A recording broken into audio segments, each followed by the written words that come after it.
Through love, serve one another.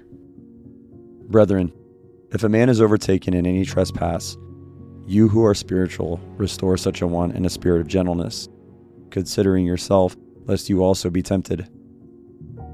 Bear one another's burdens, and so fulfill the law of Christ. Brethren, if anyone among you wanders from the truth, and someone turns him back, let him know that he who turns a sinner from the error of his way will save his soul from death and cover a multitude of sins. Since you have purified your souls in obeying the truth through the Spirit in sincere love of the brethren, love one another fervently with a pure heart. Owe no one anything except to love one another, for he who loves another has fulfilled the law.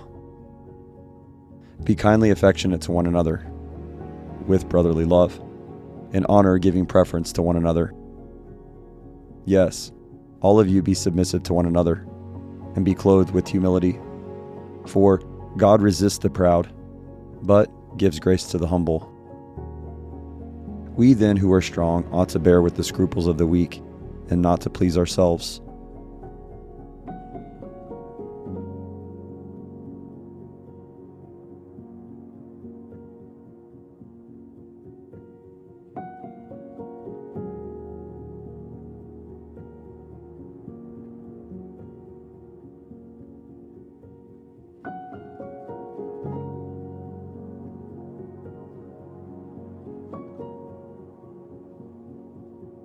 The dust will return to the earth as it was. The body is sown in corruption. It is sown in dishonor. It is sown in weakness. It is raised in power. It is sown a natural body. The first man was of the earth, made of dust. Dust you are, and to dust you shall return.